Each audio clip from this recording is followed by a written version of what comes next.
program, whose director, Jeff DeBelco, just came in at the back.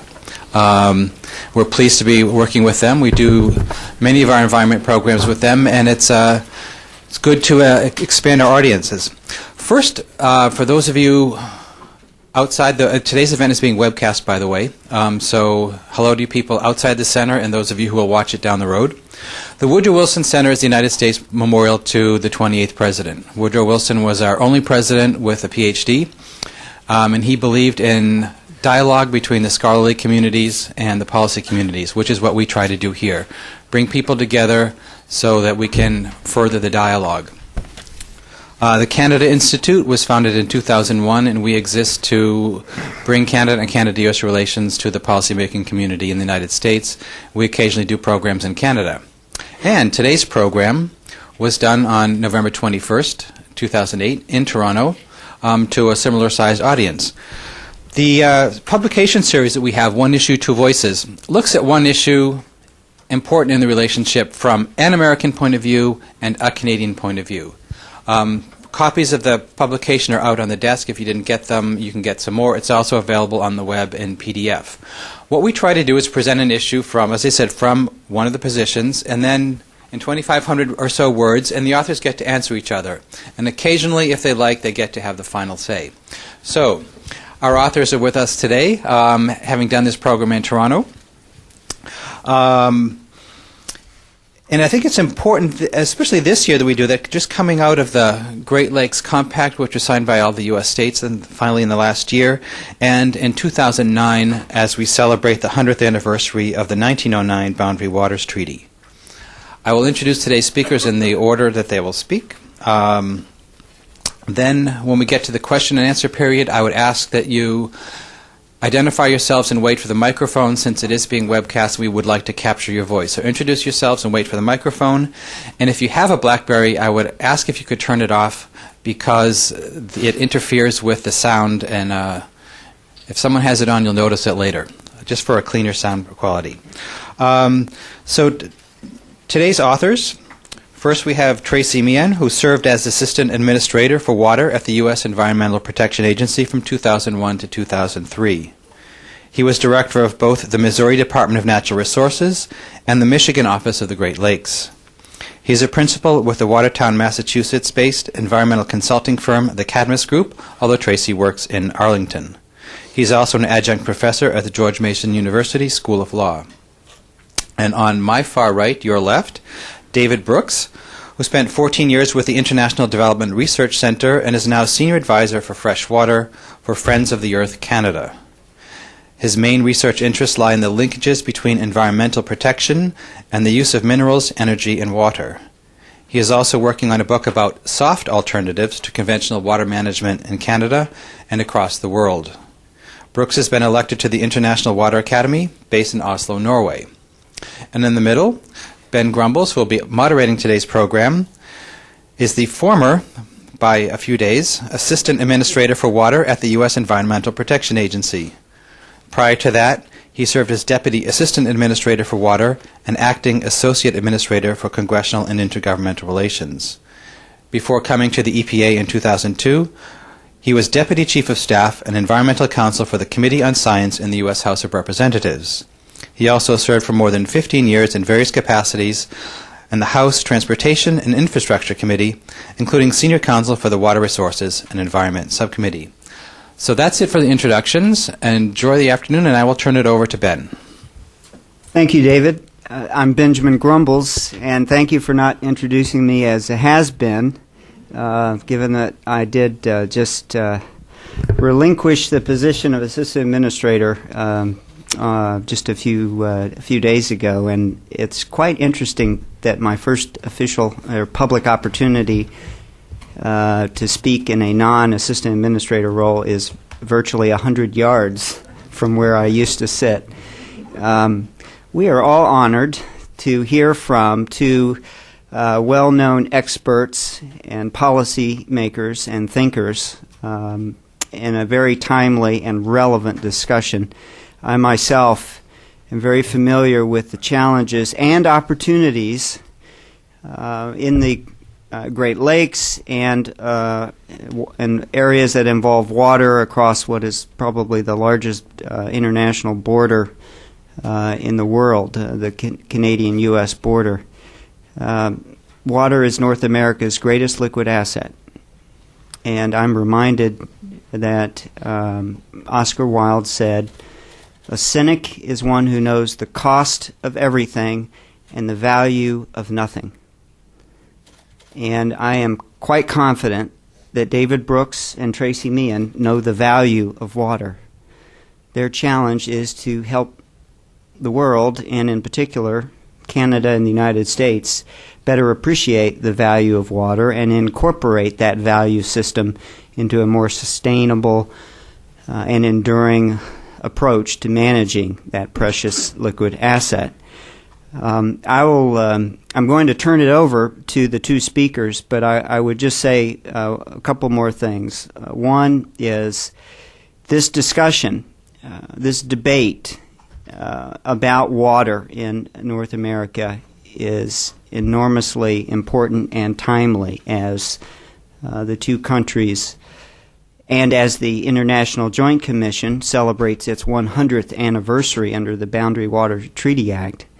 Everyone is focused on the Great Lakes Water Quality Agreement and how to revise that and to improve it and to modernize it, and also how to tackle some of the greatest issues confronting water resource managers and policymakers, ranging from the impacts of climate change and the need to adapt to the embracing of full cost pricing to reducing harmful subsidies to a better governance system to manage on a watershed-based approach the precious liquid assets that North America has. So I am going to turn it over to Tracy Mehan, who will go first, speak for approximately 20 minutes, and then I'll turn it to you, David, to give you a chance to focus in on your thoughts. So, Tracy? Thank you, Ben. My fellow North Americans. And it is in that spirit that I come here today, and as David mentioned, we had the opportunity to have a very good dialogue in Toronto, and it was a pleasure getting to know David better, with whom I think I'd participated in this very room before on a climate adaptation meeting, and it's a bonus to see my friend Ben Grumbles here, who's, as I said to him, it looks like the weight of the world is lifted off his shoulder, and he's see relaxation over his face for a change. But and again, I think the U.S.-Canadian relationship is truly unique. And for the 8 years I worked on Great Lakes issues out in Michigan and served on the Water Quality Board of the International Joint Commission, the Great Lakes Commission, et cetera, et cetera. Really, it's a unique partnership, at least along the boundary waters, specifically the Great Lakes that I'm familiar with. And there's that old, what is that line from George Bernard Shaw he made with respect to the U.S. and the Brits, two nations divided by a common language. Well, I think the U.S. and Canada have overcome that problem in many respects, not all. So today, to address this question, whether there is, in fact, water abundance in the U.S. and Canada, and whether that's a myth or a reality, it's a very interesting question. And when I really thought about it, it really took a little more puzzling through that question to come up with what hopefully is some useful comments for you today. And inevitably, one can reflect on how water has been managed in the United States since its founding, and which may bring one to recall Winston Churchill's quote that the Americans will always do the right thing after they've exhausted all the alternatives. And I think that's probably a fair description of what we've done with water in the United States, whether it's on the quantity side, trying to make the desert bloom. Those of you of a certain age may remember the classic book Cadillac Desert that described that effort. Or you think back to what, on the water quality side, the famous description of Bubbly Creek, a tributary of the Chicago River in Chicago that was set out very graphically in Upton Sinclair's famous muckraking novel, The Jungle, 1906, which was so polluted that a duck could walk across the water. Although to this day, you can now go to that same area along Bubbly Creek and have to come up with $1 million to get a one-bedroom condominium. That may be a kind of progress. But back to the question at hand, whether we do or do not have an abundance of water. About a year ago, just over a year ago, I had the pleasure of participating in a discussion up at Dartmouth on the question is water the next oil? And it being a college campus, I thought I would loft a grenade just to stir things up with the students there. And I said, well, is water the next oil? And my answer was, if only it were. In North America, at least traditionally, historically, we did not prize water as highly as oil in terms of its price or the amount of water we invest in exploring, developing, drilling, transporting, or refining it.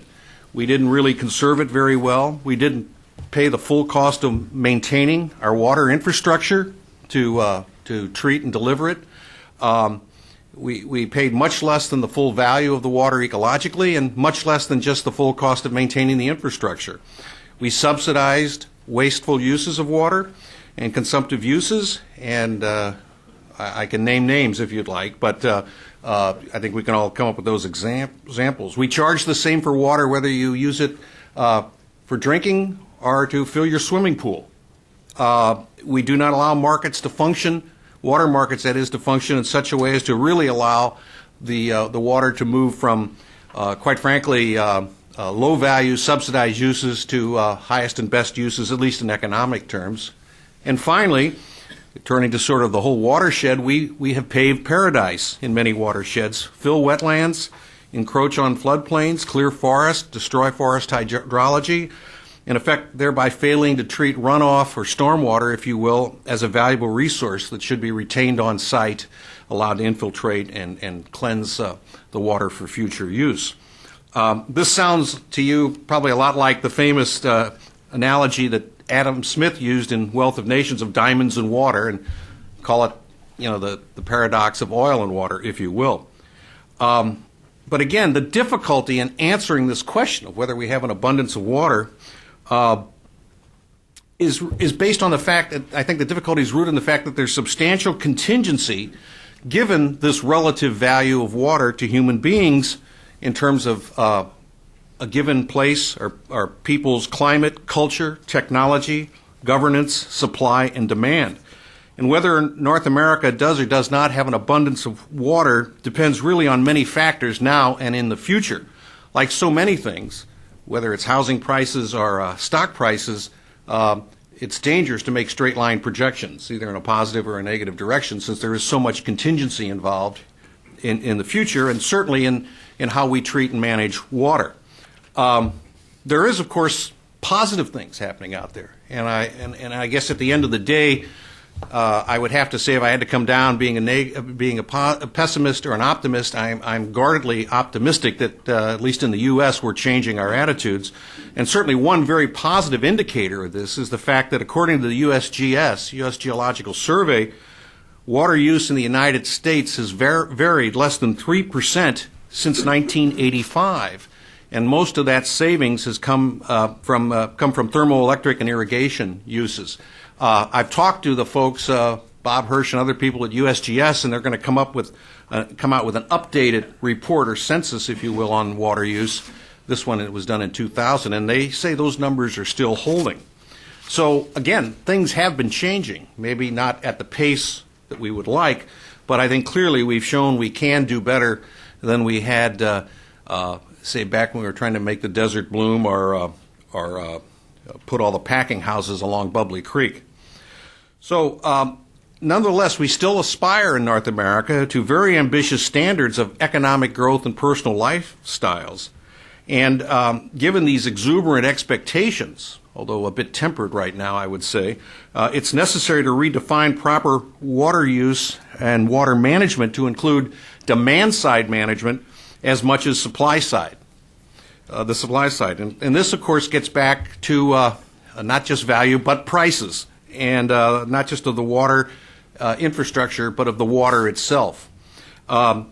Treating wastewater as an asset that is to be valued and reused and recycled.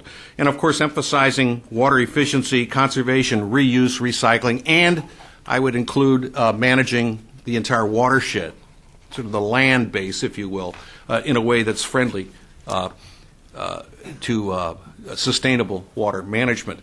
But nevertheless, especially in places like the Colorado River Basin, where you have huge booming cities, Denver, San Diego, Phoenix, demand is growing and supply is still pretty static. And we're going to have to deal with these. So in the paper, and I won't want to read them all, I at least offer a few suggestions. And they're not really meant to be the suggestions I offer in the paper are not meant to be mutually exclusive with other ones. I probably emphasize incentives and economic instruments a bit more than David did. But the fact is, regulatory interventions are required even to put in place incentive-based, market-based approaches like full-cost pricing or other restrictions on use, a cap and trade, if you will, or setting up a water market, et cetera, et cetera. But again, for me, and this is maybe my white whale, getting the prices right will be necessary for purposes of maintaining water infrastructure and encouraging water efficiency. And again, it's pretty clear in the U.S. we do not recover the basic full cost of the infrastructure. And by that I mean the initial capital investment, the ongoing operation and maintenance cost, and the replacement cost. If we had full cost pricing in the U.S., we wouldn't have the infrastructure investment gap that is such a lively part of our public policy dialogue today. And we're just beginning in some places to think about conservation-based pricing. In other words, using water rates and water pricing well designed as a demand-side management tool. It's changing, but people still resist the idea of actually paying for water like they do for their cable TV services, their cell phone services, their Nike tennis shoes, their iPods, et cetera, et cetera. In fact, I was just in Milwaukee a few months ago at a great meeting where the folks in Milwaukee are trying to view their place on Lake Michigan and their interest in water and their various industries focused on water as sort of a market selling or promotion device to get more business to come. And the president of Badger Meter got up there. Great guy. Badger Metering is the biggest manufacturer in the U.S. of water meters. I mean, they're doing the Lord's work, getting the meters in place, actually having people track their use. And he got up there and said, what's great about Milwaukee is that we have a declining rate structure related to water use. In other words, he was seeing it that the fact that they could get the water for free as a selling point to other businesses, and one can certainly understand that, but it cut across everything else we were talking about on the program in terms of sustainable water use and managing water resources, efficiency, et cetera, et cetera. So again, it's very interesting in the mindset that's going to have to be brought about to make progress. But on the positive side, there's so many things going on. It's interesting to note, and I cite these figures in the paper, if you take Las Vegas, please take it. I mean, I've never been there, but Las Vegas Strip has 15 of the world's 20 largest hotels. They basically use 1% of the water that Nevada has, and they generate 60% of Nevada's GDP. Agriculture has 90% of the water. And of course, that's not uncommon, at least in the western United States. California, it's like 87%, but it's somewhere between 80 and 90% of water. It's no secret that I just saw in the last printed issue of U.S. Water News, they have a great article where the Water Authority for Las Vegas is now going out and buying up farmland to the tune of about 23,000 acres and buying the rights to 13 billion gallons of surface water. Now, let me stipulate that the idea of transferring water uses from agricultural use to municipal and industrial use does require attention to details. What happens to the land after you change its purposes, at least for what happens to, say, aquatic resources like wetlands. So I am not counseling here a sort of wild, laissez-faire, let her rip kind of approach to water transfers. But it's clear that when you have 80 or 90% of your water going into what is economically very low value, and I'm not speaking here culturally, et cetera, but in terms of just basic, economics as well as human needs for growing communities, I think there's a lot of opportunity there. Another interesting development, and again, I talk about this in the paper, is the technologies of reuse and recycling are truly amazing. Of course, one has to pay attention to the carbon footprint of some of these technologies, given that membrane technologies originally were very intense in terms of their energy use. The figures are changing rapidly. Say, I know even with desalination, which was, really a non-starter from the standpoint of carbon footprints and energy use, they've brought those that intensity way down. They brought the cost way down. So I'm not one of those who believe that technology will save us completely, but it's going to be part of the mix of solutions. And the discussion in the paper I commend to you is the description of Orange County, California's, what do they call it, Ben? Indirect potable reuse. They put it through so many different kinds of membrane and screenings and other treatments that the water that comes out of that process, they inject it into the ground again to make it part of the groundwater, but you could really drink it as is. I mean, the National Academy of Sciences National Research Council just pointed to the quality of that water, but what you've got to deal with are human reactions that are, culturally conditioned that aren't going to accept that. In fact, those kinds of recycling, reuse, reclamation programs are sometimes disparagingly called from toilet to tap, but they are cutting edge. Another thing, and I'm probably using up my time here. No, you're okay. But again, this is a small thing, but I want to call it to your attention. And again, I'm speaking here with the U.S. framework and the Western states, which have a very different set of laws and legal regimes than the Eastern United States. The Eastern U.S. is a riparian system. The Western United States is basically operates under what's called a prior appropriation doctrine. First in time, first in right, use it or lose it. In fact, a quasi kind of property right that, say, a farmer has who's staked his claim to the water or some other use. Well, today in all 11 Western states in the arid West, they've all authorized the purchase or lease of stream flows for purposes of ecology or fish and wildlife or game purposes. Whether it's a private water trust like the Montana Water Trust or what was originally called the Oregon Water Trust on the Deschutes River, they actually go out and pay farmers to reduce their water use to maintain stream flows, usually, in most cases, for a high-value trout stream or something like that. But they're everywhere, and fish and game agencies have this authority, too, under the state statutes. Since 1998, more than $300 million has been spent on leases and purchase of water for in-stream flows, and that's 4 times the amount spent between 1990 and 1997. The absolute numbers are small, but the rate of growth is impressive, and if this water trust movement emulates the land trust movement, this is going to be a very good news story. And just to tell you, in the United States, between the year 2000 and 2005, the land trust, in terms of the number of trusts, the number of lands protected, doubled in size. Today, we protect an area 16.5 times the size of Yellowstone National Park with private philanthropic dollars from land trust and things like water trust.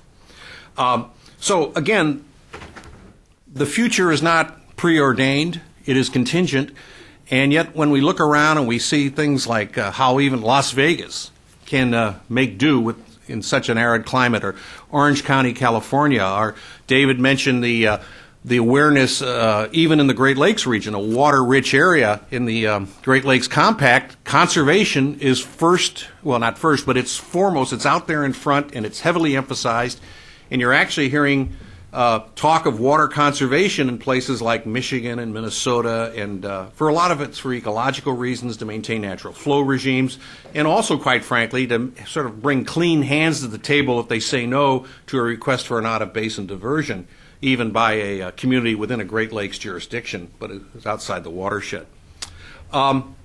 So that's sort of generally just a preview of what's in the paper. I didn't want to sit here and just reread the whole paper to you, but I hope these are some thoughts that we can pursue in the give and take and the question and answer. Thank you very much. Thank you. It's a great summary, Tracy. David. Thank you very much. It's always a pleasure to be back in Washington. I spent a good part of my early career here, first with Resources for the Future and then with the Bureau of Mines, before moving to Canada. I moved in 1970, which may give you a little clue as to why we moved, but it was quite exciting times. As a matter of fact, I wish we were talking right now in 1987.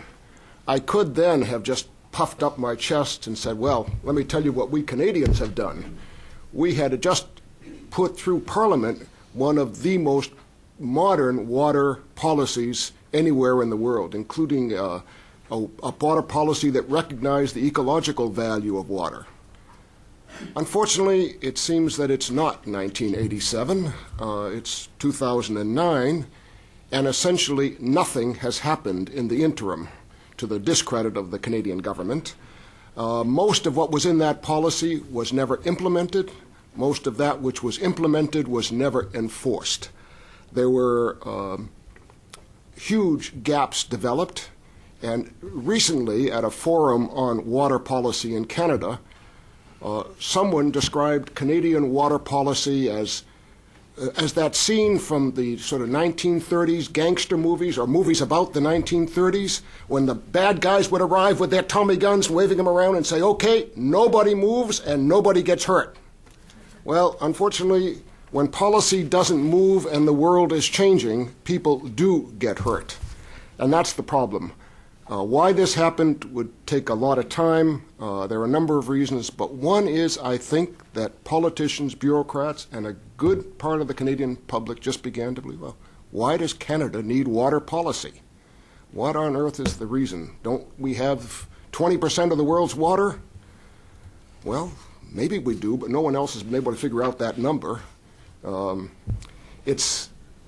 correct figure is 7%. Which is roughly equal to 7% of the world's landmass, that is Canada. Much of that's a bit cold, not particularly hospitable, but it's only 7%. About half of Canadian rivers flow up into that cold, inhospitable area, either ending up in the Arctic Ocean or Hudson's Bay. And of course, rivers get bigger, so the big quantities are way up north. We have the Great Lakes, or at least half of them. But the Great Lakes are really puddles. They're just low places that have been filled in by meltwater from the glaciers, the continental glaciers. Only about 1% of the water in the Great Lakes is renewable or renewed each year from precipitation. The quantities are not large. Does that make Canada water poor? Certainly not. I mean, I don't want to go to the other extreme. We're a good, you might call us an upper middle class country, about equal to the volume of water in Russia or Indonesia, but way below the real giants like Brazil, who have almost twice as much water as we do. Now, so we have to be careful of it, and most of the water we have is not where people live. It's a common problem in economic geography of linking resource base to where the populations are, and with that, we definitely need water policy, and that's what we haven't had. Now, in a federal state, both Canada and the United States are federal nations where the inherently powers are distributed. Inevitably, there's going to be a division of power. There's going to be who has this, who can do this, and so forth. But it's quite easy to document that compared with other, let me say, other federal states or federalized regions like Europe, in OECD, Canada is a laggard in water policy. Okay, so much for the past, so much for background. I think that is my response to the specific question we're here. Where do we go? My paper in the written version is divided into 3 sections. What does Canada need to do immediately? What does Canada need to do over the longer term? And what about U.S. bilateral U.S.-Canada bilateral issues on water? I guess I sort of like symmetry, so in each of the 3 categories I have 3 top priorities, and so that.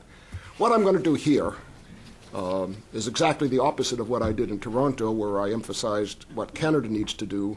Here I'm going to run through the first 2 categories to save most of my time for the international, the bilateral things. We might say the trade irritants, or of course, even linking water and trade in Canada is a contentious issue, but we'll get to that in a little bit. So let me start with those things that Canada needs to do immediately in its federal water policy. I'll put my glasses on to make sure I get these right. I was actually, let me digress for a moment. I saw, as Tracy was talking, Tracy and I are good because we both agree that markets work, that prices are important, and all of this. He leans one way and I lean the other, so we make a good pair on the panel. We get some good discussions between us. But one thing I think where you guys just have to come over to our side, you've got to get rid of these acre feet and gallons. Every time I run into them, I have to go back and grab my, even right in here, I'll give you my conversion factors. I have to carry one in my wallet. And I get these wonderful numbers like 27.23 of something equals something else. Hope you can get onto meters and cubic kilometers and things like that very quickly. Okay, on to the more serious stuff. The first thing Canada needs to do is to restore its research and monitoring capability. In the 1980s into the 1990s, until we hit that era of otherwise advisable budget cutting to get Canada's federal government onto eliminating the large deficits we are running every year, otherwise a sensible policy, but some places the cuts were just self-defeating. We lost what was world-class ability to monitor our water and to develop new processes for treatment, for extraction, for use. And we lost it over a period of about 10 years. Now, you might think that this is a long-term policy, but right now we really are in a position where we cannot, in Canada, make good decisions about water because we just don't know what's happening. And we particularly don't know on groundwater, but we never did there. I think we're both in about the same area there. There is an accelerated program being put in place now, but we need those numbers now. Second, in immediate policies, Canada needs a nationally legislated and enforceable drinking water policy. I suspect that most of you in this room know that we actually had a number of deaths in a community in Ontario. I think there were 7 people who died, many more sick, including lifelong effects from bad water monitoring, largely the result of a totally misguided decentralization of water policy. I can go into more detail if you wish. But we also have hundreds of boil water advisories in Canada. This is disgraceful in a country of the wealth of Canada. Many of those are on First Nations reserves, but by no means all of them. The problem is not lack of dollars. The money has been there to build infrastructure. It has not been there to train staff, to provide good institutional infrastructure that links laboratories, operations, and management of water systems, and it particularly hasn't been there to ensure that First Nations communities can manage their own water systems and get real-time answers on how well those systems are operating. Third, and though mainly a provincial and municipal responsibility, and I'm just copying what Tracy said, if you don't get the prices right, you're running uphill every other way. And that doesn't just mean operating and management costs, it means you've got to include the capital costs as well.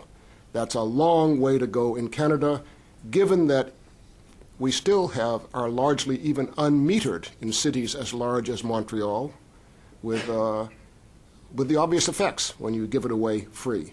And it's simply one of those things would require, I think, a federal, one of those little nudges that a federal government can give, like we won't give you any more money for infrastructure unless you're paying the full cost of water.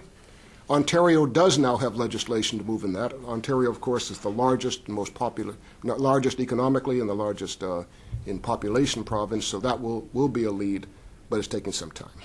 Let's shift quickly to the longer-term areas. My first priority, and it's first by far, again, repeating something that Tracy said, we have to get off the supply focus and shift to a demand focus for water policy. It is eminently possible. I mean, we're following a policy that was developed by the Romans. Maybe it's time we thought of something else. It's been 2 millennia, and it's time, and there are a number of people, there are a lot of myths out there about water demand. It's a big target. It's a cost-effective target. And I hope you'll all buy my book that'll be coming out in August from EarthScan. That'll tell you how you can go. I wish I had, well, I don't wish I had titled it, but a title we thought of was Cost Effectiveness and Beyond, because it's so the opportunities are really very large. Second, on the longer term areas, there's a doctrine in public law called the public trust doctrine, which is one of those things that's well known in the United Kingdom, but Canada apparently forgot as people came over here. Somehow that's one of the more things the king can do to us that we don't want, or maybe the queen. The public trust doctrine says government has to manage or to have policies that serve to manage certain resources, such as fresh water, but it can also be coastal regimes. You could apply it to the atmosphere in ways that benefit the large majority of the population. It's a very effective piece of legislation. Obviously, the devil of this one is in the details. What does that mean? How do you apply it? It gives enormous opportunities to the courts, which is something that has, again, been more active in the United States. Canadian courts are, for historic reasons, much more reluctant to intervene in policy, but this would give them the authority to do so. And third, Canada needs to be much more forceful in recognizing Canadian federal policy, recognizing that much of the water that we have must be left in place, sometimes referred to as the ecological sector or an ecological demand for water. Water serves many, many functions.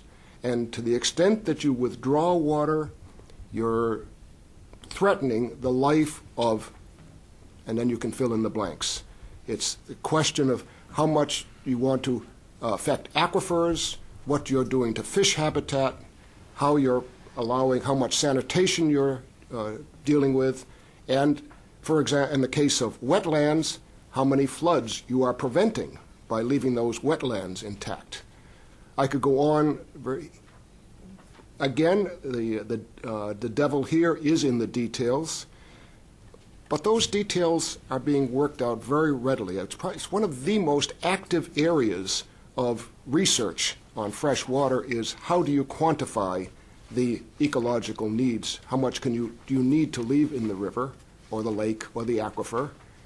And I think the role of the federal government here is to get the best people together. I've heard a lot about science-based policy in the recent years coming from the United States. We have a problem with that as well in Canada. And work together to develop, all right, here is the best method for doing that. Apply that method. And then every 4 or 5 years you'd have to, of course, revise it because the methods will change. But it is possible to quantify it, and we have to go in that direction. All right, that's the third. Let's get on to my three top bilateral issues between Canada and the United States. Actually, I'm quoting Ben now. The longest border in the world, lots of rivers cross that border, large lakes lie along the border, some other things. In a remarkable step, really, when you consider that it was 100 years ago this year, two nations got down and negotiated the Boundary Waters Treaty of 1909, not 1009. I don't think the United States was here then. It was just 1909. It's not very good for someone who had an MIT education, is it? Within that Boundary Waters Treaty, there was provision to create a joint commission, what's become the International Joint Commission, which is a model applied in many other areas, modeled IJC. I personally am active right now in a program to use a trilateralized IJC as a management scheme for the Dead Sea Basin between Jordan, Palestine, and Israel. it's remarkably, but in recent years, the IJC has been sidelined. Sidelined in the sense that neither the Canadian nor the American government has been using it to develop water policy as often or as forcefully as it could. We're not in terribly bad shape on the quality side, but particularly on quantity issues, its role seems to have been sidelined. My first claim for policy is that Canada should take a stronger position in urging that it be used more widely. Now, let me tell you, there's a wide reluctance. It would be nice to say, well, it's 100 years. Let's renegotiate. Let's make some adjustments in this. Let's give it more legislative authority. Canadians are very reluctant to open that treaty. It has a very nice provision in it that we're quite fond of. It says that the use of the water should be based on equal and similar right to use, which is interpreted as 50-50. Now, any other formula based on population, size of the economy, anything else I could think of would certainly be to the disadvantage of Canada. So frankly, we're scared to death to open that treaty up. We're afraid we're going to lose. We want to stick with 50-50 as long as we can. So that's a problem, but I think there's much that can be done.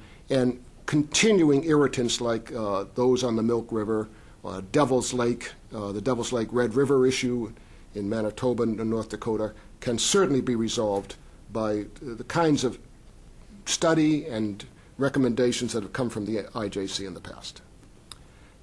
Second, Canada has been almost cavalier in approving large-scale water diversions. We have them all across the country. And these things have had a tough life of late. When I was, studying economics, this was the epitome of progress. To get a new dam, to get a canal, to move water from one place to another and put a tunnel through a mountain and so forth. Increasingly, people have been doing some post-project audits on these things, and the economics don't look all that good. It doesn't look like we've been making lots of money this way by putting them in, building these things. And what's worse, when you look at them, most of them are designed to produce primary products which are then exported to the United States. Canada's getting a little bit restless at being a primary producer. Logs, hydropower, aluminum, they all take lots of power and heavy environmental and, I must add, social damages. We're wondering if it's worth it. We're arguing for much greater, certainly we in the environmental movement, but more than that, I think there's the notion that these highly capital-intensive projects are of questionable value, even for the local effects they create. There are a number of these projects on the books right now, such as the Romaine River in Quebec, which would provide the power for an aluminum smelter. We look back fondly to the Great Whale project. Great Whale was a series of dams on the Great Whale River in Quebec that would have exported hydroelectricity directly to Quebec. That project died when a trans-border campaign convinced people in the state of New York that the effects they couldn't countenance the size of the environmental effects, the disruption, and the taking of water that was within a treaty claim of the Cree Nation. I've begun to wonder if that's not the way to go with other projects, and even tar sands oil, which, as you might know, has a huge carbon footprint and takes anywhere from 1 to 5 barrels of water to produce every barrel of oil, and it is essentially used in a totally consumptive way. By the time it comes out of the tar pits, it is contaminated in ways that would probably take more energy to clean it up than you would get from the tar sands itself. Well, number 3 probably should have been number 1, but it was a much better concluding topic. Number 3 is the idea of bulk exports of water from Canada to the United States. Recently, the Montreal Economic Institute claimed that there are big profits to be made from exporting water. pipeline, tanker, something of this kind. I am not talking about bottled water. There are, I think really, Dave, you ought to talk to the Woodrow Wilson Institute about using bottled water, but that's another issue. It has lots of things you can say about bottled water, but a threat to the Great Lakes, they're not. It's really a minor water use. Thanks. Anyway, well, we've heard these claims before. Big profits, export water, we'll all get rich. Nobody has been able to show that exports of water are a paying proposition. The only people who really need a lot of water are farmers, the agriculture. This goes back to those, typical, if you want a useful mnemonic, in a dry area, here I'm going to go now with every hectare of land takes about as much water as a city of 20,000 people. It's a lot of water. It's useful, don't invest on the basis of those figures, but it's a useful comparison. In addition to the economic, Canadians have a gut-level objection to this. Any time you put this on a survey, you come out with extraordinary levels of 70, 80% opposed under any circumstances, even if it was profitable. No, don't sell water to the Americans. You can say that's foolish, but at some point those gut-level things, they count. They certainly count in politics. Bulk water exports are a nebulous issue in NAFTA, the North American Free Trade Act. They're not clearly included, they're not clearly excluded.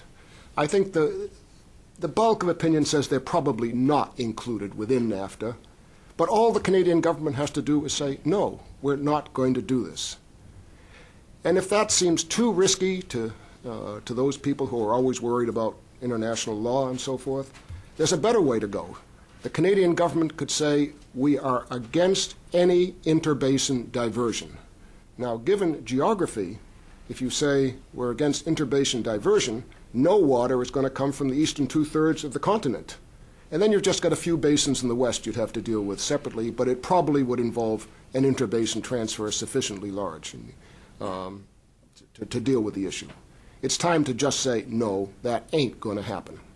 Well, though it will probably date me and probably say something about my politics, and maybe about my reading habits. I mean, we've heard Churchill quoted and other people, and I want to quote Pogo, that wonderful, politically incorrect cartoon character who said, we have met the enemy and he is us. That's our problem. It's true. I mean, water use is not growing, not because people aren't building swimming pools and putting in air conditioning and all kinds of things like that, but because we're doing less irrigation. There are structural shifts in the economy. We think Canada's going in the same direction, but again, in that burst of misguided cost cutting, we don't know. The last water use survey that was done in Canada was dated 1996. We do have good data on urban water use, but that's the smallest part of the puzzle. That's not the one that counts. And so I think we are on the verge of thinking more clearly about water policy. Just in the past 5 years, there have been at least 3 major attempts from various groups to develop new and alternative water policy.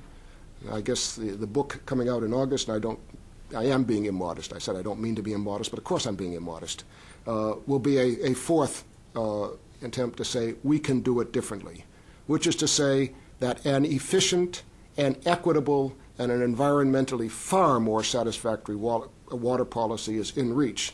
But you can't just sit back. You've got to make new policy. Thank you. All right. Thanks, David. Well, as a moderator, I'd say thanks to both of you for excellent presentations and also keeping the time constraints, following those constraints so that we have time for discussion. I would just, as a moderator, also say, David, you might want to make sure everyone understands when you were quoting Pogo and he said, we've met the enemy and he is us. Us isn't abbreviation for a country. It's I'm going to summarize something here because this excellent discussion about water abundance, myth or reality, boils down to, for each of you, is the glass half full or half empty? And this is a crude summary, but for David, I would say it's half empty, and perhaps the glass is twice as big as it needs to be, and as someone else has observed before, and that you can reduce that footprint by focusing on the demand side, and that both Tracy and David have made very clear to everyone in their writings and in their discussion today, they both want all of us to be focusing more on the demand side. Tracy, I would say, more optimistic, guardedly optimistic, as you would say, might say the glass is more full than empty, but it's leaking, and we all need to focus in on the policy glass. And again, I think both of you are saying the policy glass is more empty than full, and there are great opportunities ahead if we focus on certain things. The certain things each of you are touching on in different ways, but any time people get together and talk about water policy, it's going to involve a discussion of, is water a public right, a human right, or is it a commodity? And you certainly get into that. It involves the discussion of focusing on the supply side and the demand side, and both of you are on the same page in more ways than not. It focuses on the role of government, and that's where I think the discussion, and I bet the exchange between yourselves is going to focus in on the role of government and regulation or market-based approaches. It also focuses in on another key aspect here that I think there's some difference between the two of you, and that is not just the role of government, but the level of government, localized versus centralized, regional, and in particular, David, you're teeing up some excellent discussions about the IJC as a binational organization, and should there be more, and I'm sure that with the new administration in the U.S., there's going to be a lot of discussion about the role of government and regional governments or more centralized approaches. So with that summary and overview of two excellent presentations, I'm going to, rather than ask any questions myself, I'm going to turn it, David, if that's all right, turn it over to folks in the room. I see so many experts in their own right who are, I'm sure, itching to ask some questions of either Tracy or David about the role of government, efficiency, demand side approaches, etc. So who would, does anybody have that intimidating first question? Yes. Hello, my name is Michelle. My question is actually about the economic approach, because I think that I want to contest the approach of measuring projects from a monetary standpoint. Because if you look at the history of mankind, we're moving towards 7 billion people on the planet right now. There is no other ape population that has that many. There's no ape population that is billions of individuals. In fact, that's not even possible. So when you look at what makes it possible to be able to bring into existence 7 billions of human beings, besides just the reproduction aspect of it, I mean, you have to look at the cultural reproduction aspect of it and the ability to maintain a standard of living for all of these people. Now, the reason I'm contesting this economic approach is because simply placing a monetary value especially in an economy where price fluctuations are totally unstable. It's just based on the market these days. There's nothing productive behind even the U.S. dollar anymore. But when you measure things according to a monetary price, you're actually saying that that's more real. Money is more real than the actual standard of living of your population. And what I'm concerned about is the move toward looking at cutting down or restricting further development, and I think we should make the desert bloom. In fact, I think it would reduce the temperature. Plants, green materials love carbon dioxide. They just eat it up. Right? I think we should actually do that. There's a food crisis in the world. It's going to require water. And we can actually make a whole the North American Water and Power Alliance was I think a step in the right direction, where we have a drought on the western states that extends into Mexico, which is an incredibly impoverished country. I think that if we don't take these measures, especially with the economic situation that we have right now, you're actually looking at a reduction in the world's population of probably billions of people. And that's genocide. So I'd really like somebody to address that, because it's really a quiet form of what the Nazis did outright. Okay, Michelle. Great opening question. Can I say it's great to be a moderator as opposed to a panelist? Can I, Tracy. This is probably the height of foolishness to respond to that question, but let me just offer some information for you, and then you can check it out yourself and see what you think. But Michael J. Rouse, R-O-U-S-E, some of you may know him, he was the chief inspector for the United Kingdom water systems. And this was more the economic side than the environmental side. He was also president of the International Water Association. He is a very British, very wonderful human being, travels now in retirement the world over, working with the poorest of the poor communities on water development issues. His new book, which unfortunately cost $100 through the IWA publishing company, is really a remarkable book to read when he goes through what happens in Tanzania or Bolivia or wherever, and what his conclusion is. In the most poor places in the world, if you do not charge enough over time, and he means gradually evolving, to recover those costs, you end up with no water service. And then what happens to the poorest of the poor? They have to go to private water vendors who charge on average 25 times the rates that a water system would charge them.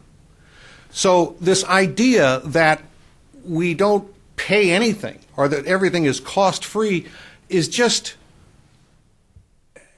it's in the ether. It's not real. To give you an example, if you were hungry and you pulled your pickup truck next to the Giant or Safeway store here, grocery store, and pulled out $400 worth of food, you'd be arrested, rightfully so. But for some reason, when we talk about water, it's like God gave us the water. Okay, great. But who gave us the treatment plants, the dams, the reservoirs, the pipes?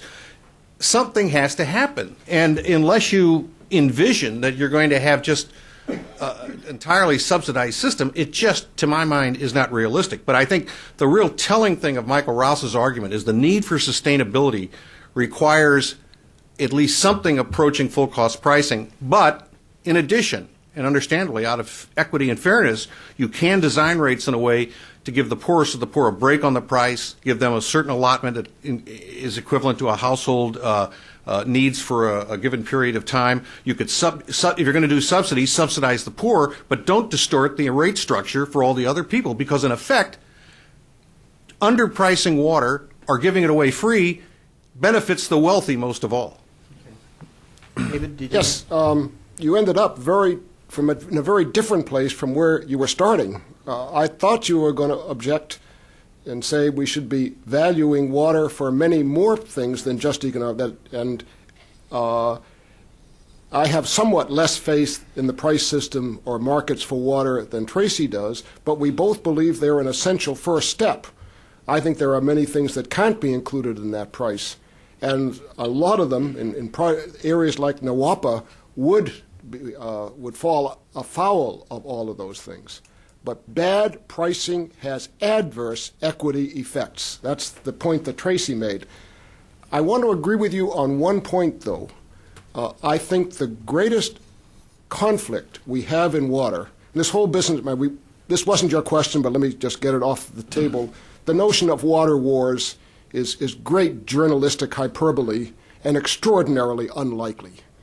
However, there's going to be lots of conflict over the water, and conflict's a lot different from war. And the biggest conflict we face is water for agriculture. Happily, the options there look much better on the rain-fed side. The recent comprehensive assessment of the International Water Management Institute says that the big gains in improving food productivity, and there's a direct inverse correlation. The higher food productivity, the lower is rural poverty.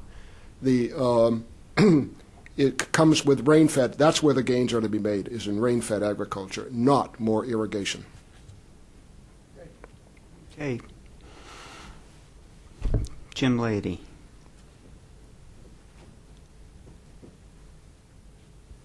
Thank you. My question is for David Brooks. I was interested that you said you were opposed to bulk transfers of water, even though you started by saying that you think markets are generally a good idea and generally a good place to start. You also noted that Canada is entitled by treaty to 50% of the boundary water, but has much smaller population than the United States.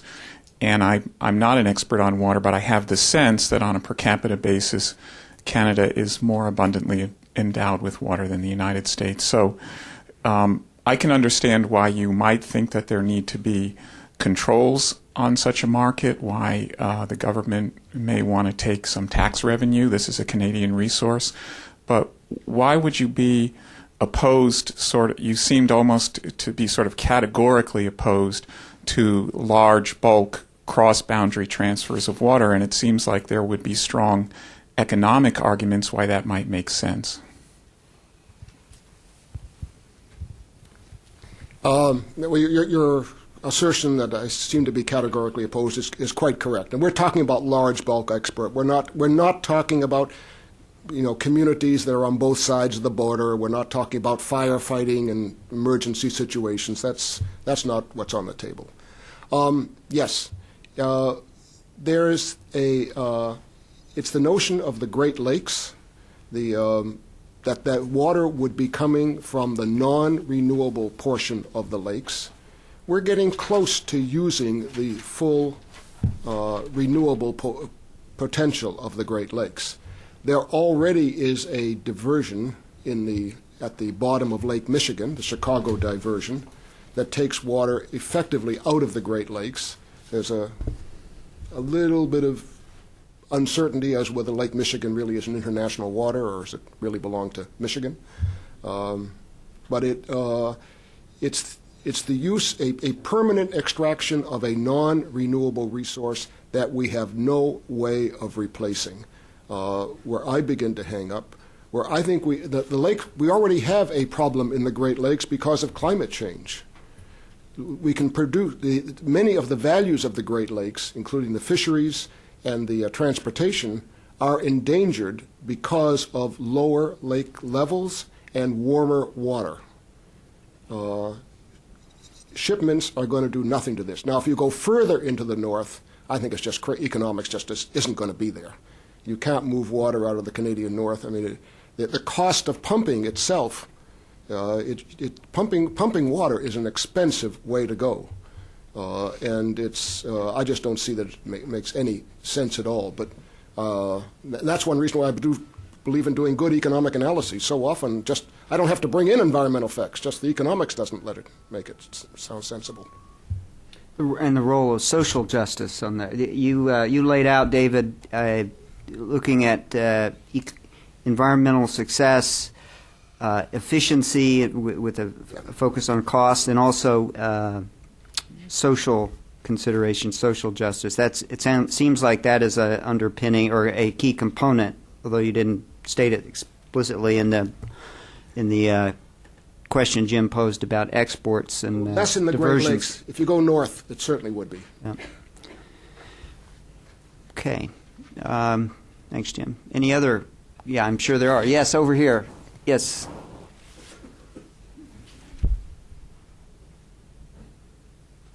Hi, Christopher Moore, actually EPA's Office of Wastewater Management. So good to see you again. I'm actually I'm an ORISE fellow, and he's recently started as an economist in Water Permits Division there. And one of the things, bringing myself up to speed, I've been sort of exposed to the ecosystem services kind of the evaluation. We've started on some of that.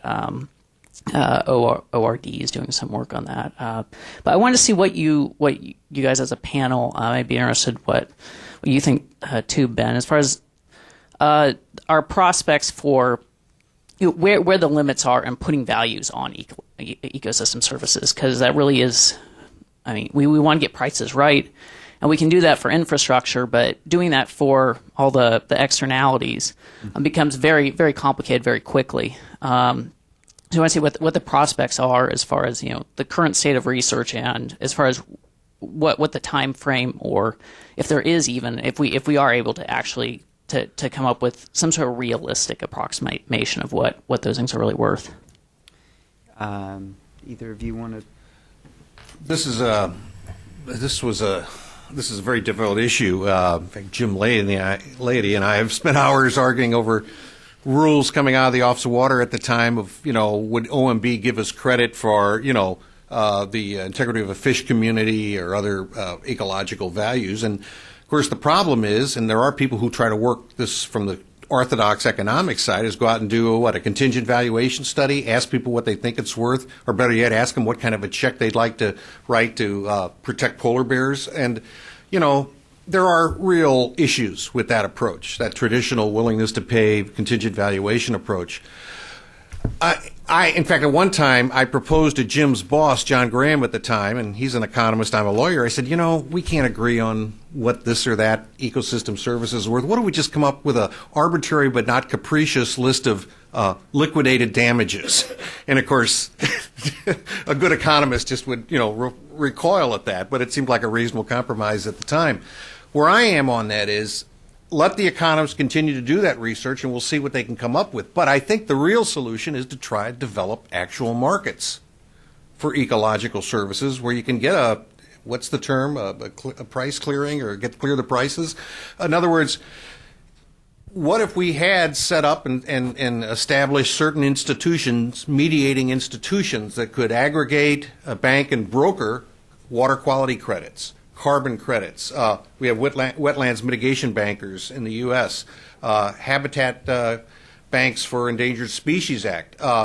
Then you could actually have a situation where you could establish something that's real and more likely to generate some accurate pricing of the value of the services or the resource. My sense is this will very much happen if we end up with a carbon cap and trade program. Because that, it's hard, and believe me, I've tried and spent a lot of time on it, still work at trying to, set up a trading system for water quality credit. It's very difficult, given the limitations of the law and the science and the measurements. But I think this carbon thing, if it comes to pass, will drive, you'll be able to, and a lot of people don't like this term, sometimes referred to as the stacking of the benefits. In other words, if you're planting a tree in a riparian corridor, to assist in stopping runoff, say, of nutrients into the river. You're also getting habitat. You may be sequestering carbon, et cetera, et cetera. I think people say, well, that's double counting. I said, no, it isn't. It's or triple counting. No, you're identifying the true value of the ecological service. So, as I say, I'm willing to continue to monitor what the economics profession tries to do with this willingness to pay approach, but I think ultimately it's going to take setting up something like a real market to get something that's credible. David. Just to jump in, because I can jump in quite comfortably because I am not a good economist. I always look at the natural resource first. I guess spent too much time as a geologist before I decided to be an economist, so I tend to look at the resource primarily. But I would say start with the easy terms. I mean, there are some of those ecological services that you really can calculate. Things like fisheries, things like dilution of, dilution is the solution to pollution. For some kinds of pollution, it does work, and we shouldn't disdain that use. Again, that's one that's fairly valued. The use of wetlands for flood control measures, or for decontamination of households of ordinary sewage. Those things are measurable, and so start with easy terms, and then go after those that are harder, and leaving habitat protection, or simply the aesthetics of a lake or a river that doesn't smell, and that's swimmable for later. And of course, if you have a major recreation, if you have a recreation facility as opposed to just casual swimming, then you can go after that too. But a lot of those terms are not that difficult, and they bulk up quite quickly. Of course, and you do have the Millennium Development Assessments to start with as approximate numbers. I think that's, what I'm hearing is that everybody supports the idea of getting the prices right and getting the numbers right and continuing to invest in the science of that. And no matter how good you get it, there will always be some aspect that is a social or cultural or religious, whether it's First Nations or other indigenous peoples. There are other aspects to it that have to somehow be taken into account from the policymakers' perspectives. But it's a very difficult question with no clear answer, that's for sure. But thanks, Chris. Okay, thank you. Yeah. Yes, sir. I'm Charles Iceland with World Resources Institute. I'm Charles Iceland with the World Resources Institute. I have a question for the panelists on what should be done with the problem in California. We're seeing water's not going to be allocated to a lot of farmers. Prices for fruits and vegetables are set to go up this year. But we're told that California wastes a lot of water. About 99% of the wastewater is discharged to the ocean without being recycled. We have a lot of development decisions rest with the local level, and urbanization and urban sprawl is taking place without taking account of what's happening with water resources. At the same time, we have people like Peter Glick saying, well, we don't really have water scarcity in California. We're just, misusing our resources. What's going wrong in California, and what are the 2 or 3 things they can do to set themselves right? You want to? What's wrong with California? Just 2 or 3. There's a limited time. I'm a native Midwesterner, so I don't know if I'm a good one to opine on California. Right. But no, that's an interesting debate. In fact, I've been in the room where Peter has made a very strong argument for what maybe for want of a better word, called the non-structural approach, emphasize the water efficiency and conservation. And I have a great degree of sympathy and certainly admire his work on that subject. But then I've talked to, in the same room, heard the people from the water utilities that say, we do, compared, say, to the Southeast, where they're not doing anything with water efficiency or conservation. Well, they're starting to, but they haven't. Thanks to Ben's work, they're starting to. But, they really say, we get to a point where the better we get at the water efficiency, we start hardening demand because the demand comes in on top of the savings, and it just keeps building. And there are those who say, someday we're going to have to take some structural steps. I'm not there on the scene to be able to, but I mean, I guess again, for the moment, I agree that, Peter, the first instance, before you think about desalination or building a new reservoir, you really need to optimize water efficiency and conservation. And again, if you're looking for a way to get your wind to the back on that, pricing would be a good way to go, notwithstanding all the controversy there. I mean, let's face it, why is agriculture, aside from the historic reasons of first in time, first in right, why is agriculture using so much water? Subsidized water for subsidized crops.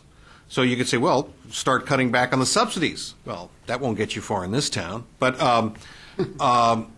So again, I think it's going to be the school of hard knocks that's eventually going to, decide how far Peter Glick's approach is going to go versus the traditional tanks and tunnels or the hard infrastructure. And my assumption, just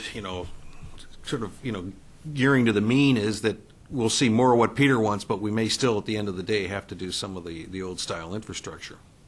This town is just in the country, the U.S. is just focused on the debate over economic stimulus package or economic recovery package and the role of infrastructure for water and wastewater. And I think many in the environmental community and others involved in the public discussion are embracing what Tracy just said, the slogan, efficiency first. Before you build the gray infrastructure or pay for it through federal subsidies, particularly if it's grants, focus on reducing the demand and reducing the waste. Save more, waste less. But that's not a cure-all that's going to solve the problem. And then as your question, where you literally get into the sacred cows and hot potatoes of agricultural water subsidies, something I'm going to ask David Brooks to address. Let me stay on the urban side for a moment. It's easier to work in cities. Water is not livelihoods. But anyway, there are enormous double and triple benefits for the efficiency argument, and a lot of them lie on the wastewater side. Another one of these useful mnemonics that is, in a typical urban setting, the cost of a wastewater system is 75% just in piping, just moving the stuff around. Only 25%, 20 or 25% is in the treatment plant, in the treatments. So to the extent that you can reduce the size of, obviously this is a change of infrastructure, it doesn't apply with existing, but to the extent that your new infrastructure investment, if you can reduce the size of the pipe by a few centimeters even, it's an enormous saving in cost. So maybe those huge infrastructure costs have a lot of implications about efficiency, and they may not be nearly so high if you can get the efficiencies in there, reduce the volume going through, and certainly the technology is adequate. I mean, you can almost be at the point where we really are at the point right now of saying every new large building, be it residential, institutional, should think about having its own wastewater treatment system. Certainly every new suburban neighborhood could be water independent. There's a lot of potential here, and it's cheaper than all the infrastructure. Agriculture, and this requires essentially, we're not talking about any lifestyle change or anything of this kind. Farming is a tough nut, even here, much more so in those countries where you have, 2/3 of the population depending on agriculture. And there are going to be some farms that won't be there.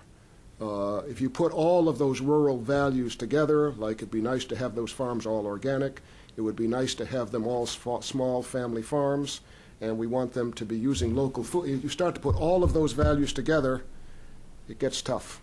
You really can't optimize, you certainly can't optimize all of those things, and you may have to, there are going to be some people who will move in, out, and change. Okay. I saw a couple hands down there at the end of the table. Oh, okay. Hi, I have a question, probably mostly for Tracy, but maybe both. Has there been You want to identify yourself? I'm sorry, I'm Betsy Cody with the Congressional Research Service, and I work on Western water issues mostly. Hi. Hi. And my question is, has there been any really good research in the last few years or so that takes a look at the institutional and legal impediments to doing some of the things, Tracy, that you talked about? I mean, and the reason I ask this is because these are not new ideas. I mean, we've been talking about demand management, conservation, efficiency, seriously for 20 years or more. The 1987 date you mentioned is interesting, not only from the Canada side, but U.S. too. The Bureau of Reclamation put out a new mission in 1987. Cadillac Desert came out, in the mid-1980s. And Congress seriously looked at addressing some of these policies in the 100th and 101st, 102nd Congresses, and even as far back as the 1973 National Water Commission report. That was aimed at demand management. So I guess my question is, why haven't we gotten there? And when I've looked at that before, it seems like it comes down to these institutional and legal impediments. Most of the water in the West that goes to agriculture is leased under, or not leased, it's the arrangements for delivery of that is based on long-term 40-year contracts. So now they're 25-year in California.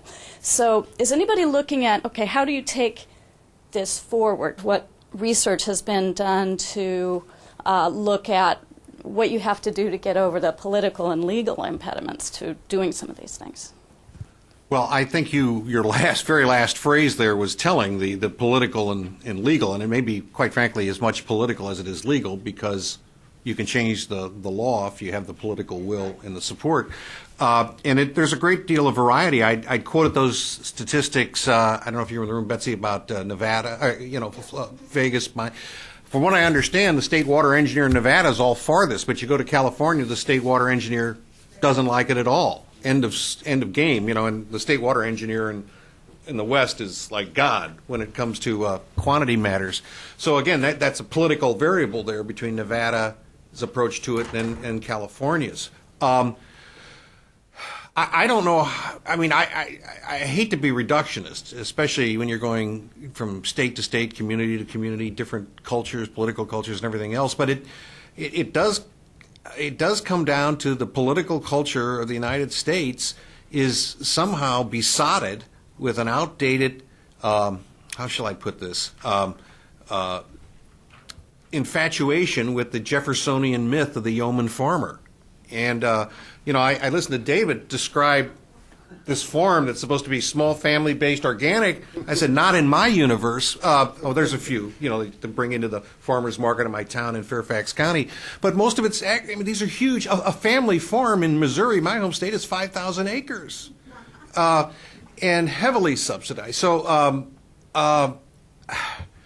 as I say, I think Milton Friedman once described what makes an effective lobby, and the smaller they are, the more internal cohesion they have, the more focused is their agenda, the more limited is their agenda, and they're willing to really let it all ride. In other words, really up the ante in terms of political clout and retribution, and that's where we are with a lot of the agricultural issues. Again, subsidized crops. I mean, think of the protectionist policies we follow for cotton.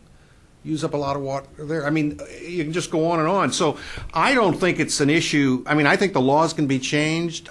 Some cases it comes down to a local water district that the members of the board just don't want to see it leave agriculture. And I think in many cases that's not an economic objection because the farmers might make more money selling the water. It's because culturally they want to farm it.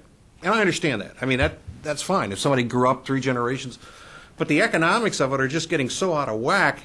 And I must say, I've always been taken by the sort of bipolar approach that farmers seem to sell out to real estate developers all the time and not complain about it. When it comes out to somebody who wants their water rights, it becomes an issue of culture and tradition and all that. But I think over time, slowly as it may seem, as Byzantine a process is required, I think the cost, the disparities in economic value are going to drive a transfer of water uses from the agriculture into the M&I area. And quite frankly, that will probably mean no one's going to even think about trying to put a big straw in the Great Lakes and suck it down to Oklahoma or Arizona. Let me just answer a couple. I think it's the best question of all. That is where the action is. And I think there's interesting things happening. Attention is turning that way. And you only have to look at the professional water journals, which journals like Water International, which used to be mainly about engineering things and how this aqueduct was built, or how is increasingly a water policy journal. Certainly, the International Journal of Water Resources Development has already made that shift. Water policy is a little far behind, but it's moving, and this is really all of the exciting work is on getting the institutions to change. What is it you have to do to get the institutions to change? There's some real tough nuts in there. There are misplaced incentives that are always misplaced. No matter which way you put them, they're misplaced one way or the other. But the most exciting research is on the institutions, and that's why so many more political scientists, economists, environmental sociologists, they're taking over this discipline from the hydrologists, the hydraulic engineers, and so forth. Of course, you still have to remember what Kenneth Boulding said. He said he'd always rather live below a dam built by engineers than one built by economists. That's good. We are getting a wealth of good quotes in this discussion. I'm telling you. Yes, sir. There and then. Hi, my name is David, and I've been sitting here and I've been listening to the questions, and I'm still rapt with the first question, if you don't mind me, and I've been reflecting on it and thinking about it, because I sympathize with you, Tracy, and what you said in raising the argument of Michael Rouse on, the malicious intent when you bring in private companies, not only in, charging people up the yin-yang on water, but also the uses of water, like Coca-Cola has done in India and so forth.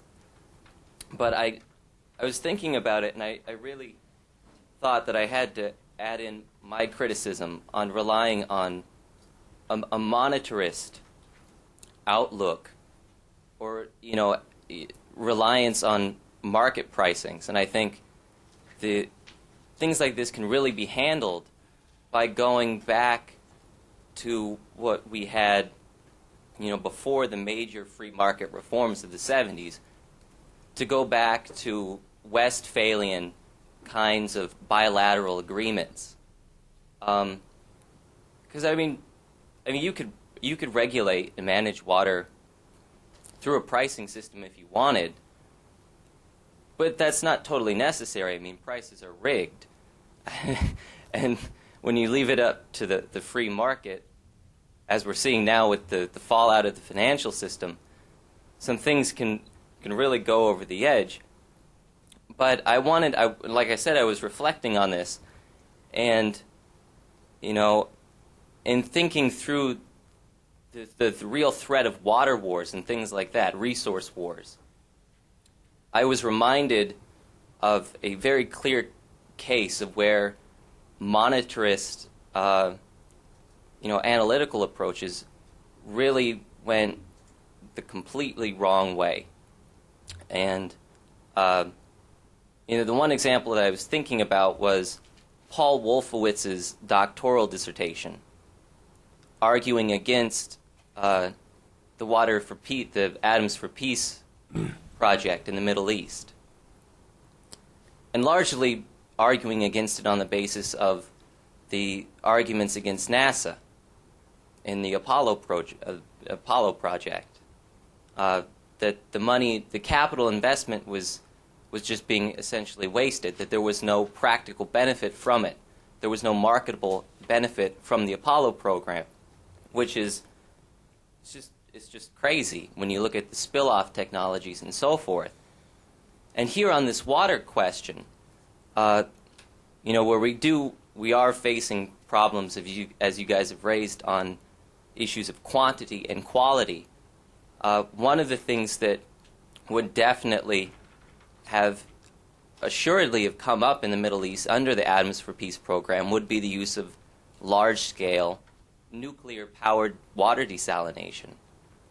And considering now that we have a new administration that is looking to point its stimulus package, or whatever kind of thing it does with infrastructure, in the direction of rehabilitating infrastructure and facing up to these crises, such as the water crisis, on the continent of North America, not just the United States, I think that moving in that direction, which is outside of the box, in the mind of a monetarist or a free marketeer, is absolutely necessary.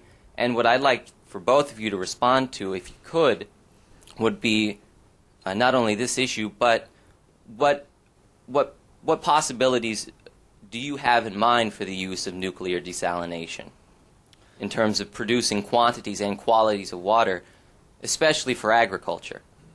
David, do you have any thoughts on that? Desalination. I actually wrote a wonderful sentence some years ago when I did a book on Israeli-Palestinian water issues, and I said, desalination is to water as nuclear power is to electricity. That is just too expensive a way to go. I still think literarily it's a wonderful sentence. Substantively, it happens to be wrong. Sometimes you run into this. But when you put nuclear and desalination together, you're really going a hard way. The cost of desal has come down enormously, much more than I thought it was going to at the time I wrote that. It's a good way to go for drinking water. There is no way the cost comes anywhere close to what a farmer is willing to pay just for the cost of the water. Forget about value, just going through the cost. And by going the nuclear route, you make it that much more difficult. I think the really intriguing opportunities for nuclear are to team it up with other kinds of power production. So you start off with hot water, siting it correctly, making sure you're close to major major sources. But in Israel, which has probably the most sophisticated use of this, what you do with the desalinate, they have more desalinated water at the moment than they need to. So what do? You dilute sewage and then give it to the farmers. It's it's not the way you would design a system, but it's the way the numbers. You have excess desalination water, you have excess sewage water, put the two together, and then it's something farmers can use. Desalinated water is not good for farmers. It doesn't have any nutrients in it. Everything that makes it good for drinking water makes it bad for farmers. Tracy? I just mention in my paper at page 5, I just note, this might be of interest to everybody, that from 2000 to 2005, U.S. desalination capacity grew by roughly 40%. However, that only amounts to 0.4% of fresh water used in this country. But it's growing.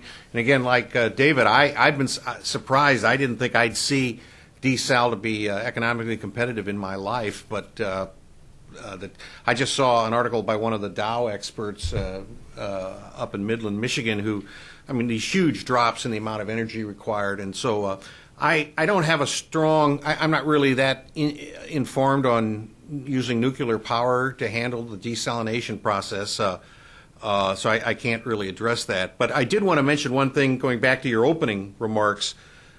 When and this is a contextual point that I may have fallen down and not made it clear. When I talk about a market-based approach, I'm not assuming laissez-faire system. In other words, the way we basically deal with all these things is in the context of a lot of regulation. The Clean Water Act, the Safe Drinking Water Act, which is a blunderbuss approach to internalizing externalities, but that's the way we have to do it, and I'm all for that. The Endangered Species Act, all these things impinge the way wastewater and water companies have to do business. Moreover, it is, to me, a consummate irony that investor-owned utilities, the quintessential free market utilities that are privately owned by investors, are more regulated in terms of their pricing structure than the municipal utilities that make up 90% of the market. In other words, your municipality may own the utility, and they may underprice it, let the assets crumble or postpone investments, et cetera, and then take what revenue they have and put it into the fire department. No transparency, no regulation. Whereas an investor-owned utility, at least on the drinking water side, has to go through a public utility commission. And this is a classic New Deal model of regulated monopoly in that case. Wastewater systems, not as much, except I think in Wisconsin they do regulate price structures for both wastewater and drinking water. So again, I think regulation, a regulated sector, a regulated market is what I'm talking about, and I think that's a reasonable way to balance these interests. Yes, sir, right there, sitting. Go ahead. I'm David Jones. I have a question for Mr. Brooks. I'd like to We have read. a surfeit of Davids here. The one There are that's- never enough Davids. It was the one. It's the one behind him. What I wanted to do is to return to the bulk water sale question. Would you also oppose the sale of bulk water drawn from the rivers just as they are about to go into the ocean, particularly, say, the St. Lawrence or the major rivers in Newfoundland? I'd have to look at each of those on a case-by-case basis. As you know, the mixing zone of fresh and salt water is an extremely productive zone, ecologically and commercially in many cases. However, I would probably, even if it looked like it was feasible, I would probably go back on the wisdom of this notion that no, I mean, there are some things where you may just want to stand on a point of principle, and we may have to accept an economic loss in doing so. I wouldn't put this on many things, but there's this gut-level feeling that maybe it's just a bad idea, maybe there are things we're not measuring. There are certainly rivers in Newfoundland that do that, and you conceivably could, do a fairly simple extraction and move it by tanker down the east coast. I'm not sure that there's a west coast river. By the time the Columbia gets out, it's pretty well used. But Newfoundland would be a possibility. That one would drive me to see how strong my principles are. I'd have to look at that one. I'm glad you raised that. It's always interesting to look at those cases that really might be feasible. I think it'd be you'd have to prove that there was a market for it that was going to pay, of course, but that's... Okay. Other questions? All right. Up. And then I'll get the next fellow over there. Bob Bastian with the Office of Wastewater Management, EPA. Your discussion has focused on economic value, and one thing I haven't seen much attempt taken is to look at the quality of the water that you're valuing. And I guess I can throw an example at each of you. One would be on the U.S. side, things like excessive nutrient levels in that water source that someone is drawing. And on the Canadian side, the Devil's Lake example of a strong focus on the water coming across the border. And how do you factor in the quality side into your overall evaluation process? Well, I think, Bob, that's where and again, I may have been at fault for not making this clear. I assume there's some sort of a regulatory structure that either is or should be dealing with those issues. In other words, environmental regulation is one way we have as a society to internalize externalities. Now, you can do it efficiently or inefficiently, but that's how we do it. So in the case of nutrients, as you well know, our problem in the U.S. is that we don't really have water quality standards that are driving the NPDES permitting process, except for, say, the Chesapeake Bay and a few others. That's why that was my example. That's right. And so, yeah, I mean, the failure isn't so much with the economic model, but with the socio-political model or the legal model of regulation. So, yeah, I agree. And on Devil's Lake, well, that's an interesting one. As I recall, by the way, my home state of Missouri, right, joined as an amicus brief, I think, with the Canadian provinces on that. Mm-hmm. And that's the one thing that stood in my way of getting confirmed by the U.S. Senate when I was up for, I had to, well, I was on my knees to a few people on that one, but a few good friends in North and South Dakota came through for me. But what was promised? I would be open-minded on all issues, but nothing more, nothing less. There wasn't that a question of introduction of exotic species? Yeah, in let me part? jump And in. that's the one. That's New World. That's we're just beginning, as you well know, to deal with aquatic nuisance species and things like that. How do I deal with that in an economic framework? Well, you don't. That's why you need regulation. Unless the insurance companies jump on it, and then they'll make it work economically by forcing the insured shipping or whoever to. I'm thinking of ballast water now to clean up their act. Whether it's the Clean Water Act or the Great Lakes Water Quality Agreement that focus on restoring and maintaining the chemical, physical, and biological integrity of the waters is a real challenge. It's a challenge given the current legal and regulatory framework, whether it's Clean Water Act permits or some other type of mechanism. And I think everybody in this room knows that one of the emerging or current and growing challenges is how to deal with one of the greatest environmental and ecological threats to great waters, and that's the invasive species, and how does it fit within one regulatory regime versus another. Did you want to say something? Yes, quickly, there's a difference between quantity and quality issues on transboundary rivers, and so far as the treaty is concerned. And by far the stronger suit is on the quality issues, which is why we go after them so much. There's a question. Go ahead, standing up. I was right next to the mic. I couldn't resist. David Barry, I manage the Sustainable Water Resources Roundtable. And it's David's fault because he gave me my first job out of college at a now extinct Canadian agency called Energy, Mines and Resources.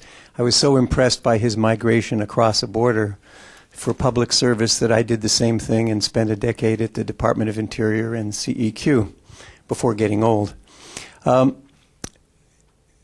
I'm charged up by hearing your presentations, and it's always alarming to hear of the trends, the negative side of the news towards a diminishing of the quantity of that resource, a degradation of the quality of that resource. And I'll make the assumption that you're writing papers and giving presentations because you're of the hope that something can happen to reverse those trends and that you see a real possibility for that happening. We've got a new administration here, and we may have a new coalition in Canada sometime soon. What would be maybe coaching the group here, who I think are pretty sympathetic to your notion of the trends towards degradation?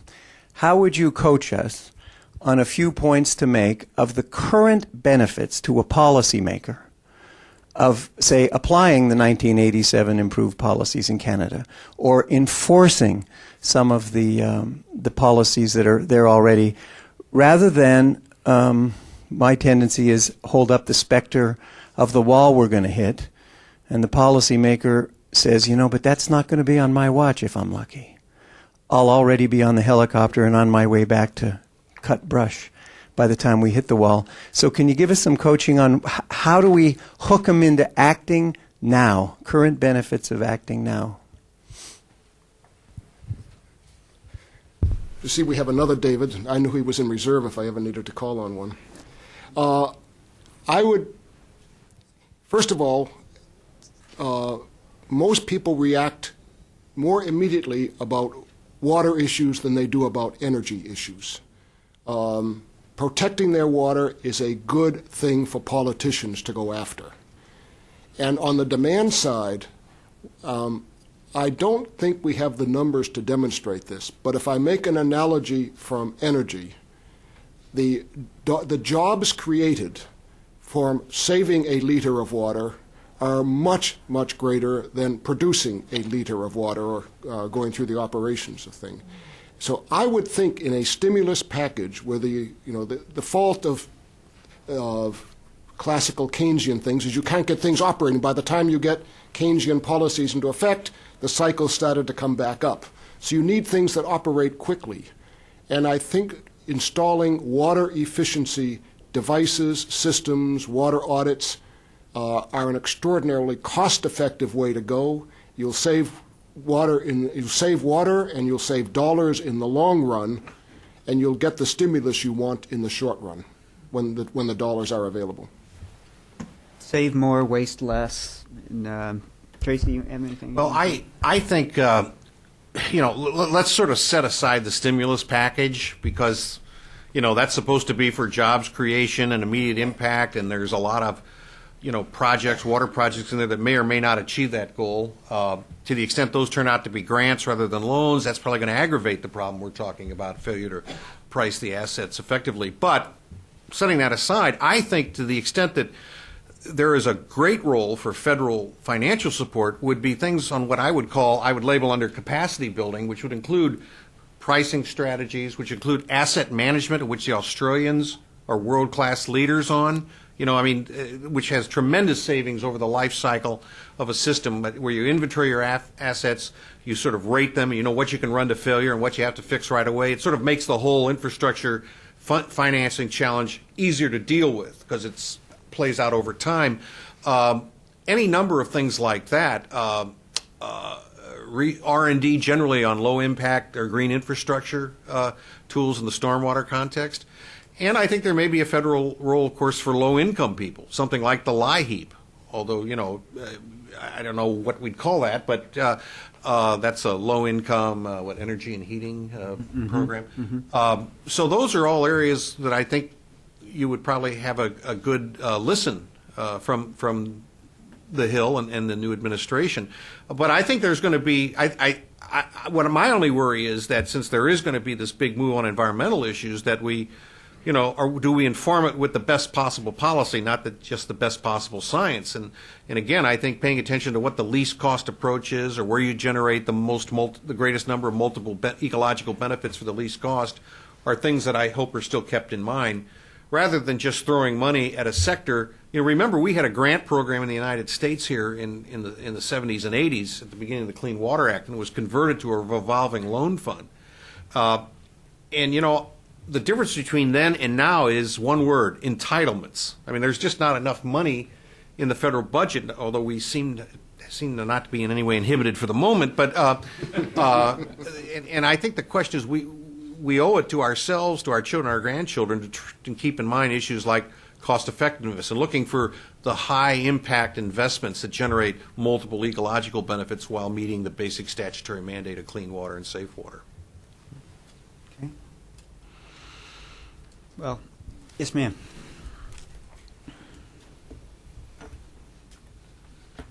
Amber Jones, National Science Foundation, Legislative Division.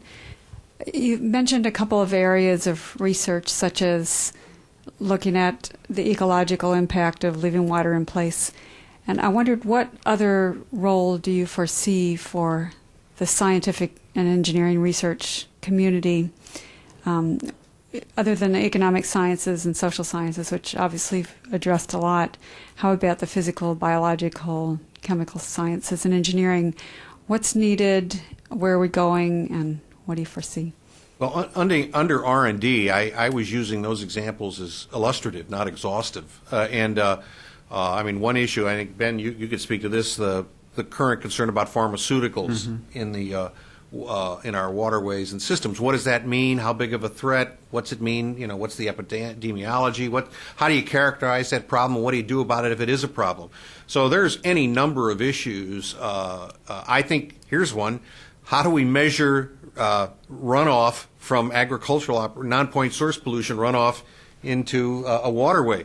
If we're going to try and do point, non-point source trading or more market-based approaches, for that to play out, people are going to have to feel they're really getting some return on the investment, so the regulators can say, yeah, we'll go along with that. But so there's numerous areas, and those are just a couple, and I said I didn't mean that to be an exhaustive list by any means. I'm just going to say something, David. I know you have something to say on it, too. The search for cost-effective technologies to not only treat but to detect contaminants or threats to aquatic ecosystems continues, and that there's a tremendous need there, just particularly in cost-effective practical technologies. And frankly, on the pharmaceuticals and emerging contaminants front, I agree with what someone once said, was that our ability to detect has outpaced our ability to communicate and convey the true risk of those contaminants. But that doesn't mean that our ability to detect has reached a nirvana. It needs to continue to grow, and we need to understand it more. And then you get into the quasi-social sciences of risk communication and making good policy choices. And so the cost-effective technologies to both treat and detect and prevent contaminants and better understand them, and then this whole intersection between energy and water. I think there are rare opportunities, just like when the focus after 9/11 was on national security and water security from a very high federal level. It's a real opportunity to make sure that the policymakers and appropriators and regulators don't lose sight of the connection between water and clean energy and climate change. And that I hope that that focus on the role of water and water efficiency, and also the need to improve the science, scaling down the impacts of climate change to local watershed levels so that decision makers can make good decisions and adapt to the changing climate. I think that's a huge area of needed investment. Throw in, I think there's a lot of research, that very traditional kinds of research, but they've been misdirected on dry land agriculture, and particularly low water intensity, how you can reduce the water footprint of typical crops. In urban areas, I would be looking very carefully at how to optimize sewer bylaws. If you can't treat it, you don't put it into the sewer.